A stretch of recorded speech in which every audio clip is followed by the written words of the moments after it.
আমাদের অনেক সময় দরকার হতে পারে যে আমরা চাচ্ছি আমরা টেলনেট কনফিগার করব, রিমোটলি আমাদের যে নেটওয়ার্ক ডিভাইসগুলি আছে সেগুলিকে ম্যানেজ করব এবং মেনটেন করব। তো আমি সাধারণত বাই ডিফল্ট যেটা করা হয়ে থাকে টেলনেটে, সবাই একটি পাসওয়ার্ড কনফিগার করে, একটি ডিভাইসের পাসওয়ার্ড এবং আরেকটি পাসওয়ার্ড থাকে টেলনেটের জন্য। তো ধরুন আমি চাচ্ছি যে আমি শুধু পাসওয়ার্ড না, আমি টেলনেট ব্যবহার করে রিমোটলি আমার ডিভাইসটিকে কনফিগার করব, একটি ইউজার নেম থাকবে, একটি পাসওয়ার্ডও থাকবে। তো এই টিউটোরিয়ালে আমি সেই বিষয়টি দেখাবো, সেটি কিভাবে করা সম্ভব হয়। পাশাপাশি আমি আরেকটি জিনিস দেখাবো যে আমরা সাধারণত জানি আমরা যখন সিসকো প্যাকেট ট্রেসারে কাজ করি আমাদের ফোনগুলো খুব ছোট থাকে, যা আমাদের প্রায় সবারই দেখতে সমস্যা হয়ে যায়। সেটি কিভাবে বড় করা যায়? তো সেটি বড় করার জন্য আমাদেরকে যেটি করতে হবে, আমি অপশন থেকে প্রিফারেন্সে যাব, এখান থেকে ফন্ট অপশনে যাব। দেখুন আমার ফন্ট আছে কারেন্টলি 8, ফন্টের সাইজ। তো এই সাইজটিকে আমি বড় করে আমি যদি 16 করে দেই, তাহলে দেখবেন আমার ফন্টটা অনেক বড় হয়ে যাবে, আমাদের সবারই দেখার জন্য খুব সুবিধা হবে।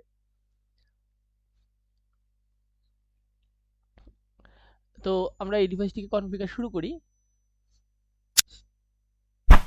ধরুন আমি দুইটা ডিভাইস নিচ্ছি, তার মধ্যে আমি চাচ্ছি এই ল্যাপটপে একটি কনসোল পোর্ট কানেক্ট করব, একটি কনসোল কেবল কানেক্ট করব ল্যাপটপটির RS232 অর্থাৎ রিকমেন্ডেড স্ট্যান্ডার্ড 232 সিরিয়াল পোর্টে কানেক্ট করলাম, এবং আদার এন্ড কানেক্ট করব সিসকো ডিভাইসের কনসোল পোর্টে। আমাদের কানেকশন করা হয়ে গেল। তো তো এই কাজটি আমাদের কোনো টার্মিনাল ইমুলেশন প্রোগ্রাম যেরকম সিকিউর সিআরটি, পুটি কিংবা হাইপার টার্মিনালের সাহায্যে করতে হবে। তো যেহেতু আমরা সিসকো প্যাকেট টেস্টারে করছি, এটি একটি ভার্চুয়াল সিমুলেটর। তো এই ক্ষেত্রে আমার যেটি করতে হবে, আমাকে ডেস্কটপ অপশনে যেতে হবে পিসি থেকে, তারপর যাবো আমরা টার্মিনাল অপশনে। কোনো অপশন চেঞ্জ না করলেই চলবে, জাস্ট ওকে করে দিলে আমরা ডিভাইসের টার্মিনাল অ্যাক্সেস পাবো। দেখুন আমি ফন্টের সাইজটি বড় করাতে আমাদের দেখতে অনেক সুবিধা হচ্ছে। আশা করি যারা আপনারা দেখবেন এই টিউটোরিয়ালটা সবারই উপকারে আসবে বিষয়টা। তো আমি এই ডিভাইসটিতে টেলনেট কনফিগার করব ইউজার নেম এবং পাসওয়ার্ড সহ। আমি গ্লোবাল কনফিগারেশন মোডে গেলাম, দেন আমি সিস্টেম হোস্ট নেমটি চেঞ্জ করে নিব।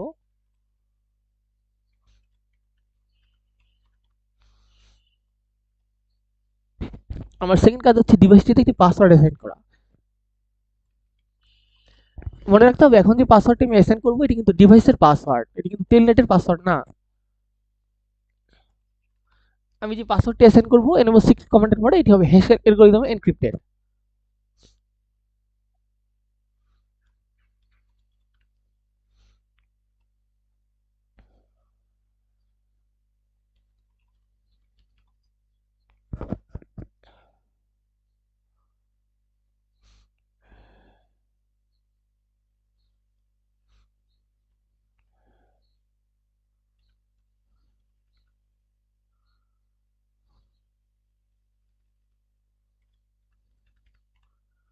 আমি একটি ইউজার নেম দিচ্ছি, সাথে একটি পাসওয়ার্ডও দিব।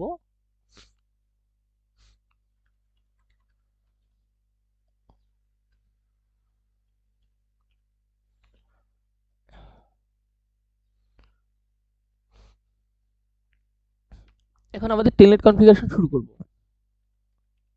আমাকে ফার্স্ট ডিসাইড করতে হবে আমি টেলনেটের মাধ্যমে এট এ টাইম কয়জনকে অ্যাক্সেস দিব। আমি যাচ্ছি ম্যাক্সিমাম 2 জনকে অ্যাক্সেস দিব, সেক্ষেত্রে আমার কমান্ড হবে লাইন, টেলনেট হচ্ছে ভার্চুয়াল টার্মিনালের মাধ্যমে আমরা অ্যাক্সেস দিয়ে থাকি, তাই লাইন স্পেস ভিটিওয়াই স্পেস 0 স্পেস 1।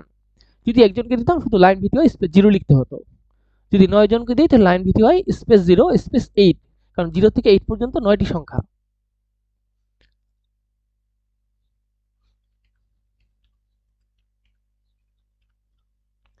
দেখুন আমি নর্মালি টেলনেট কনফিগার করার সময় লগইন কমান্ড দিতাম, কারণ শুধুমাত্র একটি পাসওয়ার্ড ব্যবহার করা হতো। এই ক্ষেত্রে আমি যেহেতু ইউজার নেম পাসওয়ার্ড দুইটি একই সাথে ব্যবহার করেছি, সেক্ষেত্রে আমাকে অবশ্যই লগইন লোকাল কমান্ড দিতে হবে ইউজার নেম এবং পাসওয়ার্ড দুইটিকে এট এ টাইম অ্যাক্টিভ করার জন্য।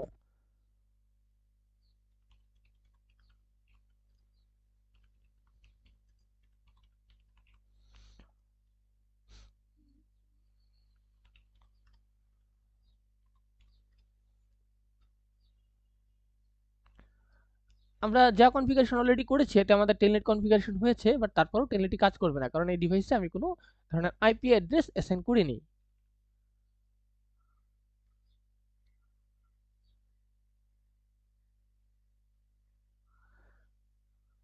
আমি কমান্ডগুলি একটি নোটপ্যাডের ফাইলে সেভ করে নিলাম, যাতে এগুলি পরবর্তীতে আমার ভিডিও ডেসক্রিপশনে দিতে পারি, যা আপনাদের আশা করি খুবই কাজে আসবে। তো এখন যেহেতু আমি কোনো ধরনের আইপি অ্যাড্রেস অ্যাসাইন করিনি, অর্থাৎ লজিক্যাল অ্যাড্রেস অ্যাসাইন করিনি, সেই টেলনেট কিন্তু তারপরেও কাজ প্র্যাকটিক্যালি করবে না। তো সেই জন্য আমাকে যেটি করতে হবে, এটি যেহেতু একটু লেয়ার 2 সুইচ সিসকোর, যদিও এটি ম্যানেজেবল, তো সেটাকে একটি ম্যানেজমেন্ট টাইপে অ্যাসাইন করতে হবে তার ভার্চুয়াল ইন্টারফেসে। আমি গ্লোবাল কনফিগারেশন মোডে গেলাম, ইন্টারফেস ভিলেন 1, এটি হচ্ছে নেটিভ ভিলেন, যার মাধ্যমে এই যে ইন্টারফেস আমি অ্যাকচুয়ালি ম্যানেজমেন্ট আইপিটি অ্যাসাইন করে থাকবো, সেই আইপিটি ব্যবহার করে আমরা টেলনেটে অ্যাক্সেস করতে পারবো।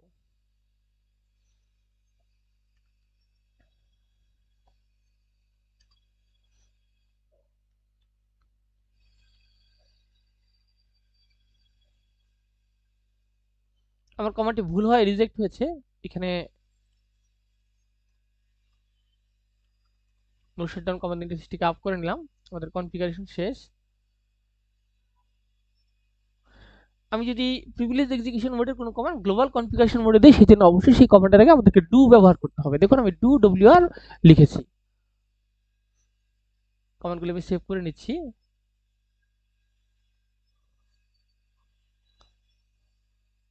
এটা আমি আমার ভিডিও ডেসক্রিপশনে দিয়ে দিব, যাতে জিনিসটা আপনাদের জন্য সহায়ক হয়।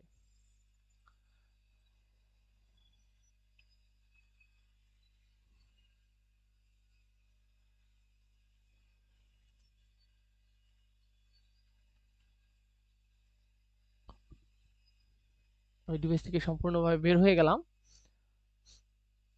কিবোর্ড থেকে ডিলিট কমান্ড দিয়ে কনসোল কিবোর্ডটি রিমুভ করছি, কিবোর্ড থেকে এসকেপ কি চেপে ডিলিট কমান্ডটি ক্যান্সেল করছি। এখন আমার কাজ হচ্ছে দুইটি ডিভাইস, যেহেতু বিপরীত দুটি ডিভাইস, আমাকে স্টেট্রো কেবলের মাধ্যমে এই সুইচের সাথে ডিভাইসগুলিকে কানেক্ট করতে হবে, এই সুইচের সাথে, সরি পিসির সাথে না। ফার্স্ট 0/2 পোর্টে দিলাম আমার দুইটি ডিভাইস। আমার নেটওয়ার্ক হচ্ছে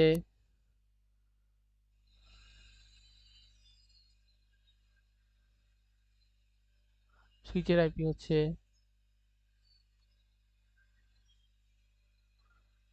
আমি ডিভাইসগুলিতে আইপি দিচ্ছি। আমি লক্ষ্য করুন এই সুইচটিতে আমি কিন্তু কোনো গেটওয়ে আইপি অ্যাসাইন করে নিই, যার ফলে এই সুইচটিকে শুধুমাত্র ল্যানের ভিতর থেকে অ্যাক্সেস করা যাবে, আদারওয়াইজ এটিকে অ্যাক্সেস করা যাবে না।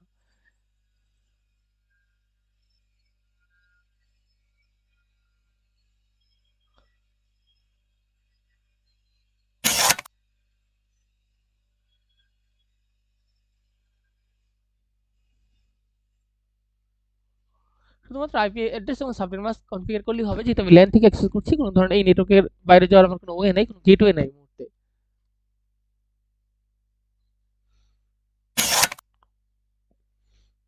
আমি কমান্ড প্রম্পটে যাব, আমি টেলনেট করার আগে পিং করে দেখে নিব আমার এই ডিভাইসের সাথে আমার রিচেবিলিটি আছে কিনা।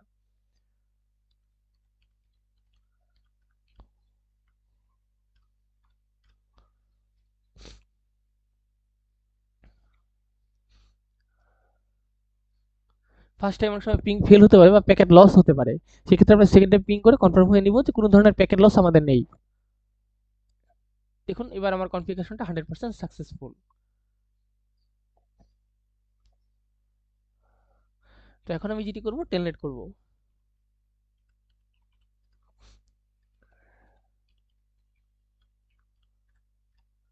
টেলনেট করার পর ফার্স্ট আমার ইউজার নেম চাচ্ছে, তাহলে আমার ইউজার নেম কি ছিল দেখুন, ইউজার নেম ছিল আর্কলো, পাসওয়ার্ড ছিল 2960। আর্কলো এটা কিন্তু বড় হাতের।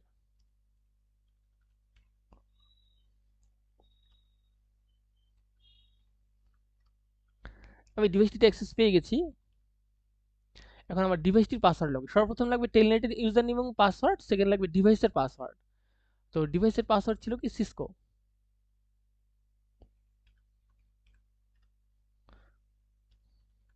ফার্স্ট টাইম পাসওয়ার্ডটি ভুল হয়েছিল, তার জন্য অ্যাকসেপ্ট করেনি।